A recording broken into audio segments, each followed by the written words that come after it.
has invested in IPO listings here in the region? Hands up. Oh, wow. Okay, we got lots of customers, new customers.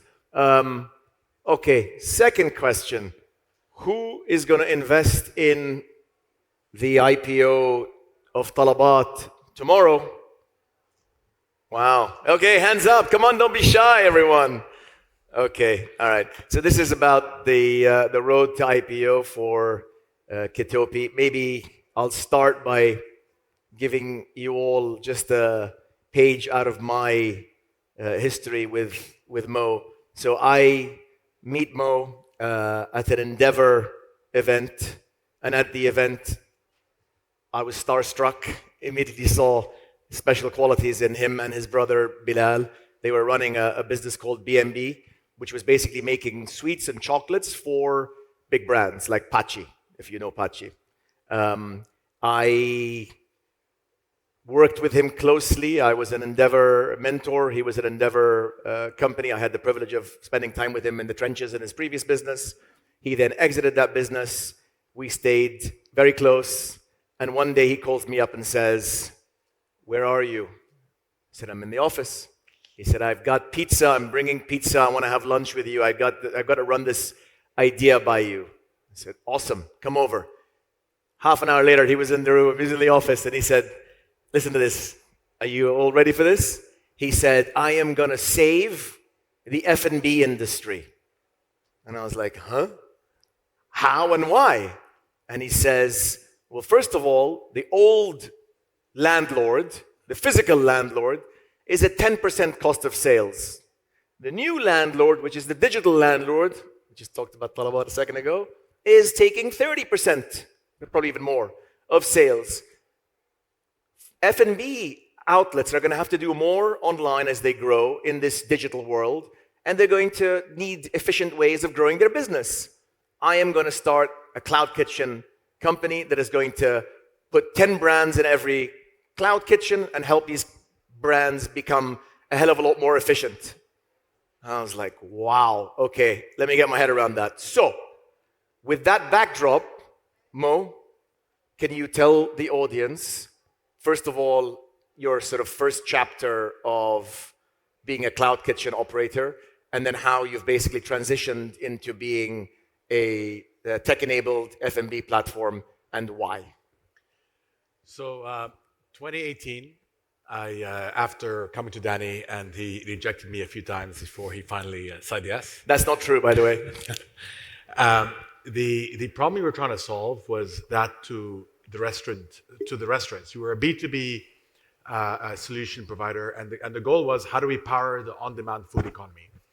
And restaurants were going bust, right? Because while they were all growing, their margins were shrinking, because a lot of that physical landlord became a digital landlord, and the economics didn't stack up. So I went and said, look, I've done this before in the confectionery space, where I've allowed different retailers to avoid having to build these big chocolate factories. How can I replicate that in the food space? Much more complex. You don't have a 2-week window to run a production run. You have 8 minutes to run a production run.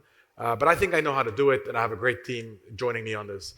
And so the solution there was, how do I use one kitchen and allow multiple brands to come in, where I was the operator, I would cook on their behalf, I as Kitopi, and we would be the ones who would produce the food. And that's how we started. So chapter 1 took us around 3 years to get to around $100 million of revenue. But like most businesses, I think we went a little too extreme in trying to solve this problem. And the problem of restaurants figuring out food delivery was specifically during COVID, was exaggerated. It became a big issue because everyone just had food delivery. But soon after COVID started calming down, we realized that the physical experience is still needed. And two things happened. We realized that customers wanted to have physical experiences, so not just get food on delivery, and that operating a cloud kitchen where 100% of your business is on food delivery and you don't own any of the brands proved to be a very complex operation. And what we had to do is vertically integrate and own the content in order to do things. One, have a better control of our supply chain, but also to build on better customer experiences. So chapter one was a business that really changed how restaurants expand digital age. In chapter two, we evolved from that to being today the largest fast casual multi-brand operator in the region. All right, now the most exciting. So let me ask you a question. That vision is about 7 years old. The half-life of that vision is 7 years old. 6.5. 6.5. All right, let's split hairs.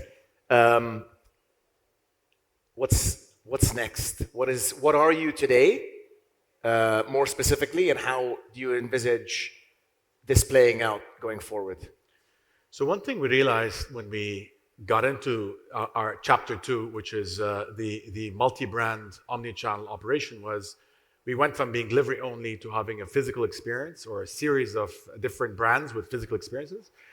And we realized one key thing, right? There's a big difference between the service industry, and the hospitality industry, right? So the service industry is how do you really be able to scale up repetitive tasks and create this consistent experience. So McDonald's does that, and a lot of the QSRs do that.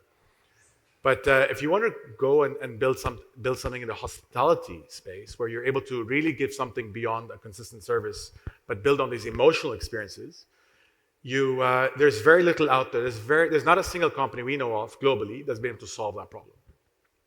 So chapter three, which is really more about where we're going next, is how do we make hospitality scalable?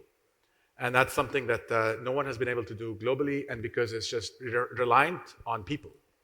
And if you think about that last experience in maybe the, in like a Four Seasons, I think that's one of the brands in the hospitality space that's really been able to scale up hospitality globally. But on the restaurant side of things, there's a reason why restaurants, specifically on the more fast casual or casual dining side, don't scale up successfully.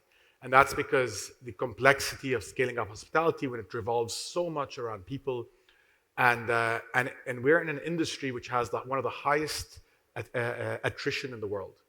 And so what we're doing next is how do we figure out, or how do we really make hospitality very scalable?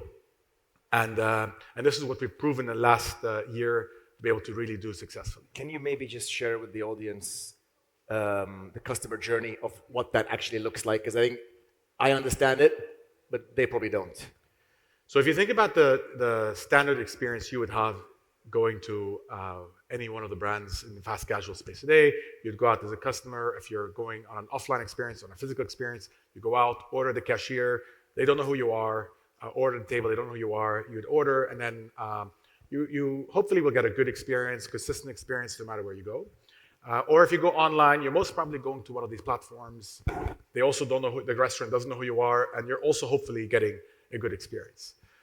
Our view is how do we take it from you getting a consistently good experience to you getting a really superior hospitality style experience. And the way we're trying to do that, or we are doing that, is by connecting the entire experience together, right? So we're terming this notion connected hospitality. Is how do we really link up your offline experience with your online experience and really creating that personalization engine. So today you can come to any one of Kitopi's locations, you can check in. As soon as you check in, we know who you are. We know Danny's entered. We know exactly what Danny likes to eat, what his last order was like. And we can start really building up some personalized experiences for Danny based on what's relevant for him. And so that's what we've been doing and really evolving this omni-channel experience from being just in silos, so every brand sitting separately, to now being a connected ecosystem where that offline experience and that online experience is really connected in, and doing something in the restaurant space that really has never been done before. Okay, so since this topic is about the road to IPO, basic question is why even consider an IPO? So we thought a lot about this, and every founder who has taken a company public that I've spoken to always said, don't do it. Like, this is the worst thing you can do. I wouldn't wish this on anyone. And so it made me really think about like, why is everyone taking companies public when the experience of those who have gone public, specifically in the last 3 years, has been a very troublesome one. But that said, there's a couple of reasons why we think it's important for us. So first, we're venture backed, and a lot of our early stage investors and growth stage investors need to monetize. And given the size of the business we've reached at, we think that's a good way for us to create the right returns for them. The second is we do want to continue on our M&A journey of acquiring relevant homegrown heroes in our region, and we want a currency to do that very effectively. And so, for those two reasons, including also attracting the right talent who value working in a public company, so we want to be. We think that's probably the evolution of where we're going to be in the next 2 years. And for the crazy founders that will go against the advice of not going public, how different is life, operating life, the moment you decided you wanted to go public and you have line of sight on an IPO? So so maybe let me rephrase that. Like the way we think about it is, what do we need to look like as a company to be able to go to be a public company? And the way we established our earn the right milestones is, one, we need to have a very predictable growth engine. Really, a really bottoms-up approach to being able to predict what's going to happen in the next few years. I think 2024 was a great year for us, where we were able to predict very effectively how it's going to play out, and just having another year or two of that exact predictable growth engine like Kitopi. So that's one, being able to predict what's to come. I also think you need to build scale. So in the next 2 years or so, we should cross the $1 billion mark, and I think that's the right, I guess, scale we believe to be able to go public. And from a compliance and readiness, we've achieved that, right? So we wanted to make sure that the only thing we're waiting for is not a compliance-related topic, but more focused on how do we make sure we just time it so that we're going public at really the right time for our business. And which exchanges are you considering? And I guess let's knock the easy one out. Is it the US? And if not, if it's the regional exchanges, what are the pros and cons of the different exchanges? So if you were to ask me 2 or 3 years ago, we would probably say, look, we're still going to keep US as an option. Today, an emerging market business listing in the US probably doesn't make sense. So we are looking at the region, specifically UAE and Saudi, and so it will be a regional play, and we are keeping our options open to look at both. And what do you need? What do you need from the exchanges in order to go public? And so, maybe we can end on the arguments for a UAE listing and the arguments for a Saudi listing. So two big things we're looking at. So one is from a regulation perspective, we would probably need a few exemptions and to be able to list, given the current regulatory environment in both Saudi Arabia and in the UAE, which we, in discussion with the regulators, we think that that hopefully should not be a problem. I think the second one is probably the bigger one, which is the liquidity in the market. And speaking to a couple of potential investors who would have been part of that next evolution of Kitopi, I think the biggest thing on people's mind is like, can we create decacorn-style outcomes out of the region? And is there enough liquidity if we were to come in and in the future want to trade? And so on these two topics, we think the answer is yes. Right? Talabat hopefully will be our first regional tech decacorn or high-growth decacorn. And that will pave the way to show our region can create really massive outcomes.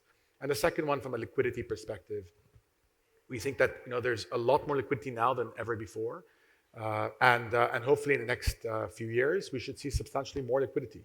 And I think the discussion of is primary capital available, I think that, that's already been proven that it is. I think what we're really looking at now is, can there be the right level of secondary capital? Like, can our investors exit down the line? Will there be enough secondary listings, follow-on offerings? So those are the kind of things we'd be looking at and seeing whether in the UAE or Saudi, how does that evolve over time? Awesome. Thank you. I guess we're out of time. Thank you, Mo. Thank you, everyone. Thank you.